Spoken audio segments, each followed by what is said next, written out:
All right, well, we do have a phone call this morning on Sound Off, so we'll go to the phones. Thanks for calling. Please go right ahead. Hey, guys. Good morning. It's Coney and Soliday. Hey, how are you? Hey, good. How are you? I thought I'd call in and talk about those petitioned warrant articles that have you all in tizzy. No tizzy. There's no tizzy. I'm just trying to figure out, what your feelings on it. That's all and I think that's what I said in the paper. I just want to make sure, and I think I said it on the radio this morning, I want to make sure that the story is told on what you're thinking and how you want to proceed and why you came to this point. That's all. Okay, well, for starters, the reason I wasn't at the meeting last night is because, I do work, and so I can't make these evening meetings. And making the meeting is going to be hard enough, but I can't do the evening meetings. But as far as my rationale, the budget's out of control, and I think a lot of people recognize that it is completely out of control. But I don't believe most people know what to do about it. I know that. You're talking about the people, the public, getting to hear. I think the public are going to hear more about my rationale here on this program than they ever would at one of these meetings, because you know as well as I do that the public doesn't go to those meetings. But they're televised. Well, it is televised. You're correct, but they can't say anything, through their TVs. But as far as my rationale, the budget is too damn high, and I'm just trying to, come up with a do solution. my part, let you guys know that it is an issue, that I am able to get signatures, that I do talk to a lot of people who want something done. They just don't know what to do about it, or guess what they're doing? They're working and, paying them taxes. And when they do try to do something like, write up some petition warrant articles, they get railroaded at the deliberative session. How so? So how come? Because they're I said how so. Well, last year, for example, there was a good number of petition warrant articles that were all shot down. The wording was changed so that they were completely nullified. There was no way that if you had voted yes or no on any of those, they would have had any kind of effect. But how was that? Who changed it? Was it the board that changed it, or was it a community that can change any warrant article? Well, it was the people at the deliberative session. That's right. Which was composed of about 100 people. Yeah. 90% of those people were teachers and administrators, the people whose the budget affects most directly. Like I said, most of the people in the city, first of all, they don't even realize how the whole property tax thing works. I talked to a lot of folks, and they're like, well, this doesn't affect me. I don't pay property tax. I rent. And they don't realize that it's a trickle-down effect, and their rent is directly affected by property tax. So there's an educational thing, definitely, that people haven't gotten onto. And the people who do understand what's going on, some of the younger people, with the lower-paying jobs, they don't stay here. They go out. They go somewhere else. They go to Massachusetts. They go to Florida. They go wherever. For a lot of reasons. For a lot of reasons. That's one of the bigger reasons in my book. Yeah. Because the property taxes they're very painful, they're going up every year. I mean, you can't. The school budget going 1.5%, 2% every year is unsustainable. I mean, Chris, when does it end? When do you guys balance it out? When does it go to? When you start cutting? When you consider that the student population is decreasing in Keene, all throughout New Hampshire, and yet the budget is going up, and the technology, the technology to actually train people is there, and so you would think that these types of budgets would be going down, but in fact they're going up. And I mean, how long can we handle this? How many more years before the system either collapses under its weight, or the people are are so infuriated that maybe something awful happens. Which I don't want. I want the peaceful solution. And some people would say I'm wasting my time. I don't think any time. You need to know that I don't think any time. I may not agree with things, but anytime anybody brings something forward and is a community activist, I don't have a problem with that. Well, I mean, like I said, many times in this city, people have gotten together and they have voiced their opinion. And very strongly. The Bearcat is a prime example. And the city planners in charge said, hey, you know what? We know better. We don't care that you got all these signatures. We don't care that you filled the room to capacity and that there was no, we don't, we know better. We already made our decision a month ago. We're going to go ahead with it. And people get that. They get that message every time they try to do something like this. And you know what? It's very disheartening. And they're like, you know what? I don't want. I'm going to go home and watch Dancing with the Stars. I'm going to go home and watch Kardashians or whatever they watch. And I'm just going to stick my head in the sand and forget all this nonsense. Because when I do try to do anything, it just gets shot down. There's no, and it's very disheartening to the people. I hear what you're saying, and I also think you need to understand that those people that are trying to develop the budgets and move forward with whether it's the Bearcat or whatever, I know that on the board side, we're just a bunch of individuals just like you that said we'll step forward and we'll put ourselves out there and try to maintain the quality of education, but at the same time try to maintain a balance with that. And some people say that we're doing it, and some, like yourself, say we won't. And it's like the middle school. The middle school used to have 3 clusters in each grade, right? Mm-hmm. And we saw our enrollment dropping, so we cut that down to 2 clusters per school, which is 15 teachers. It's 5 teachers per cluster that you cut down. The high school, I asked this question the other day, and over the last 3 years, I think we've had 14 teachers that, because we're, and I applaud actually people like Dan Black who've come on board, who really said we have to base it on our student population, how we grow and how we move forward. So we're looking at things completely different than we have in the past. And we're trying to get tighter budgets than, they came underneath our budget of what we projected, and I applaud them for really taking a strong look at where things are at and what we could and couldn't do. So, mm-hmm. I don't know. I was just going to add too. In stepping back and just listening to the conversation, I think, as you said, people are stepping up to be on the school board, to be on city council, and running for office may be an option.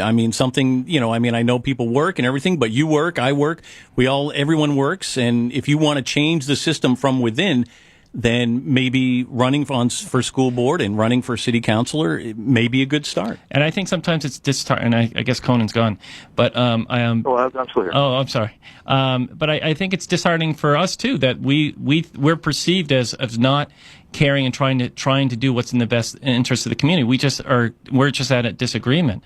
That's it. And that's all. And the other thing is that even with the warrant articles, if the warrant articles are voted in, then we have to deal with that the following year, and that's the community coming out and the community voting, and the community, and this is the only place in all the municipalities out there that where you can really voice and make change.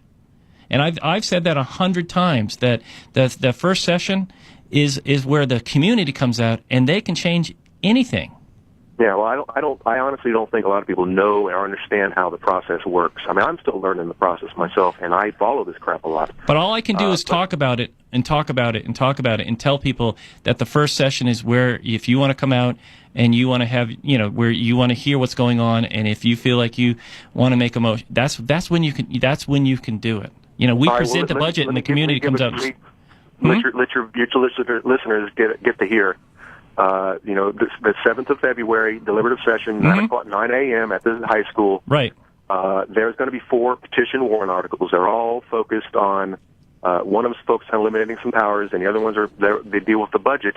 I think the big one is the budget cap. Budget cap, the 0.5 that I read off this morning? Right. I wasn't listening this morning. I called in. Yeah. It still gives you guys a little bit of leeway. Yep. But 1%, 1.5%, 2%. I think the average is about 1.5% increase every year.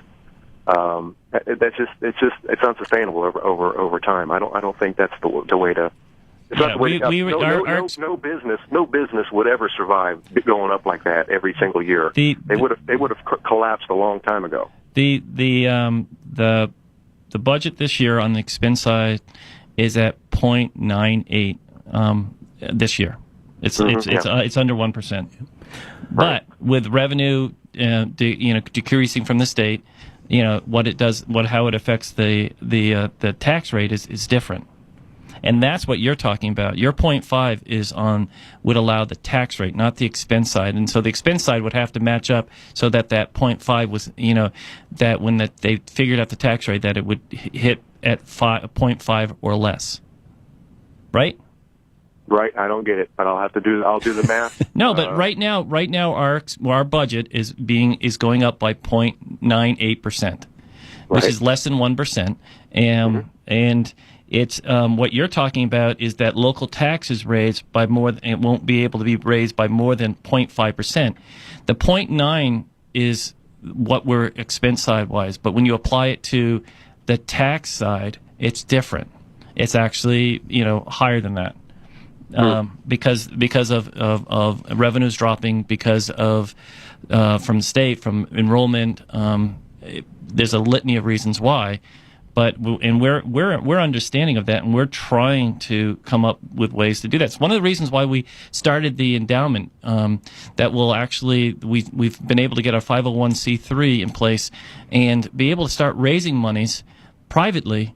Because we have hundreds of thousands now of graduates that are out there that we could be asking, and we could start bringing in revenue that is separate, that could be given to the arts or given to academics or given to the athletics or given to the general fund, whatever it may be, and we've been able to put together a board and have that separate from the Keene Board of Education. It's one of the reasons why we're in talks with Monadnock. It's because I don't have any problem with that. That's right up what I'm trying to get at. I wish that all of it was provided through charity and through, guess who, the parents. Yeah. But this whole community thing where people are forced to pay for a department that they don't have anything to do with, or ever, people who never plan on having kids, or people who homeschool, or people who are sending their kids to other schools, private but schools. That's a bigger question. And so, how do we control what we have within the area that we have? The Keene Board of Education is looking extremely hard at alternative revenue sources as our other revenue sources, dip from the state or wherever. Catastrophic aid is a prime example. Catastrophic aid is that the state gives you says this is what the average level of out of district placement costs is going to be. If you're 3 times over that, we're going to give you 100% of that cost of being 3 times over it. So what happens there is that 100 goes to 90, goes to 80, and it's now down to about 50% of what they used to pay. So that's a reduction of like $500,000 to $600,000 that we used to get for those kids that, for whatever reason, need to have their education in a different format than what we can offer them. And it's just another way that it's sort of like the retirement. Whether you agree with the retirement fund or not, it's the state said we take it on. We're going to pay. I think it was the highest was 38%, and over the years we go from 38 down to 27, down to 22, down to 17, down to 0, and now all of a sudden that comes right back to the community. So there's bigger questions. So we can't. I don't believe sometimes it's really hard to convince Concord or have them see what they're doing to the other communities. But the flip side of that is that we can't sit still, and we need to, as a community, talk about some tough conversations around, and one of them was, we need to get this endowment up. We need to ask for monies. We need to start helping so that we can protect those programs that we really love if someday we have to make even harder choices. The second one is, Monadnock in their student population, and how do we work together to at least on the high school level, maybe even on the middle school level, but how do we work together to offset costs? Does it make sense to have two high schools within 6-7 miles of each other? Those are tough questions that have to be asked at some point. And as far as Concord keeping the money, I have a solution for that. We just don't send them the state portion of the school tax. Well, we don't anyways. So the city's keeping it's that a trick. It's smoke and mirrors on the state level. They collect that state tax. That state tax really. I mean, I asked John Harper this a long time ago, and John Harper was our business administrator who retired last year, and he said that the state tax doesn't. I mean, it's like if it does go to Concord, it's a high five, turn around, and come back. That actually are you saying they keep it low enough. If it was a higher state tax, then other communities would be giving in. But I guess when the donor towns, when that whole process was going on, and donor towns said we don't want any part of that, then it just that money actually. Look into it, and I'll look into it too. Yeah, I'll be on it. I'll be on it. Yeah, I'll have Tim Rohr talk to it too about at the first session too. Okay. Okay. Right. When you look at our presentation, we don't hide anything. We really don't. We show you the numbers at every number that we're showing. Carl Panza will do a great job and has done, and Dan Black too. Look at the presentation and see that this is what we're raising it by. This is what the effect is.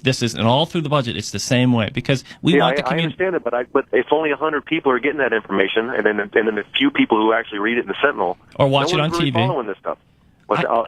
I know, but what are we're talking about it now. We had Dan Black on last week to talk about it. We'll have him on before the first session, and we'll have Carl too on there. And we'll have last year we had Ann Zott and others come on, and we have the newspaper was there last night for that. We had a public hearing. So because of the RSA that was in it, we had to, but we did that, and we honored that, and the Sentinel was there. They wrote an article about it today, and we've talked about it now twice on our show, and we're going to continue to try to educate the community as best we can. You're right, it is frustrating. At the public hearing, we had 8 people there. Yeah. Okay, well, and we do all this. We do all this work. To sit through sometimes. Last year the deliberative session was 6+ hours. It was hard to sit through. Yeah, I was there. I remember. and I imagine this year is going to be the same. Yeah, hopefully we can cut off on some of the chit chat in the front and just get right to getting the meat and potatoes. This year the public hearing we were out by 8:30, which is a record time. So maybe this year's the tide is turning. I don't know.